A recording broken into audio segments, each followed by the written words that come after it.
महाराष्ट्र नवनिर्माण सेना के जिला अध्यक्ष पप्पू पाटिल द्वारा 27 अगस्त को जमकर कीचड़ उछालने का खेल खेला गया।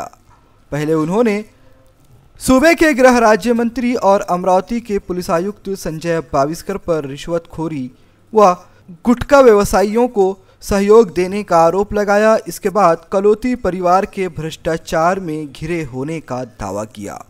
उसके बाद राणा एजुकेशन सोसाइटी की ओर उन्होंने रुख किया और सीधे सीधे आरोप लगाए कि आखिर राणा एजुकेशन सोसाइटी ने जिस जगह दिल्ली पब्लिक स्कूल बनवाई है उस जगह जब पॉलिटेक्निक कॉलेज बनना था तो वह दिल्ली पब्लिक स्कूल कैसे बन गया। आखिर कैसे राणा एजुकेशन सोसाइटी ने लीज पे ली हुई जगह को गिरवी रखकर मुंबई के विजया बैंक से 12 करोड़ रुपए के करीब का लोन उठा लिया। आखिर करोड़ों की ज़मीन कौड़ियों के दाम लेकर राणा एजुकेशन सोसाइटी का पैसों की उगाही करने का यह कौन सा खेल है। सरकार को इस मामले में जांच करनी चाहिए कि आखिर कैसे एक polytechnic college Delhi public school में तब्दील हो गया। आखिर कैसे सस्ते दाम में ली गई ज़मीन को गैर कानूनी तरीके से बैंक के पास मॉर्गेज रख दिया गया। इसमें राणा एजुकेशन सोसाइटी भ्रष्टाचार में लिप्त है ऐसा व्यतीत हो रहा है और उसके फाउंडर व ट्रस्टी अगर उन्होंने भ्रष्टाचार किया है तो जांच कर उस पर कार्रवाई की जानी चाहिए। फिर चाहे उसमें विधायक रवि राणा का नाम आ जाए या फिर विधायक रवि राणा के भाई सुनील राणा का या फिर खुद सांसद नवनीत राणा का।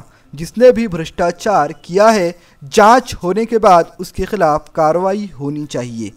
जवळपास 80 कोटीची जागा दिल्ली पब्लिक स्कूलला गव्हर्नमेंटच्या जागेवर दिल्ली पब्लिक स्कूल उभं राहिलं। ही जागा पॉलिटेक्निक साठी भेटली होती आणि ही जागा पॉलिटेक्निक साठी भेटली असताना 80 करोड रुपयाची बाजारभावाची जागा मात्र 35 हजार रुपये भरले आणि कोणत्याही प्रकारचं कर्ज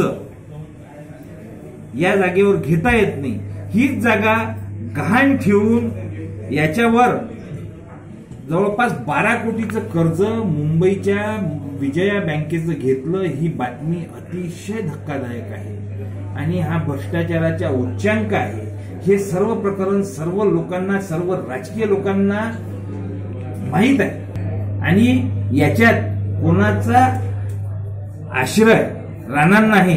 राणांना एवढं का बरं भरभरून देत आहे शासन हे समजत नाही। हे प्रकरण त्या प्रकारचं आहे म्हणून ह्या प्रकरणाच्या मागे जस्ट हे प्रकरण आता आम्ही सुरुवात केली आणि याच्यात जोपर्यंत न्याय भेटत नाही तोपर्यंत आम्ही याच्यात मागणी पत्र आणि सर्व लोकांची जागृती हे करत राहतो। मग याच्यात रवी राणा असन त्यांचा भाऊ असन हा विषय वेगळा। मतदान राजसाहेबांनी आजही आम्हाला सांगितलं की मतदान या पद्धतीने केलं पाहिजे। राजसाहेबांनी हे नाही सांगितलं की कोणाची भ्रष्टाचार लपवा। हे प्रकरण आमच्या समोर आलं, आम्ही सुरुवात केली, याच्या पहिलेचं निवेदन दिलेलं आहे।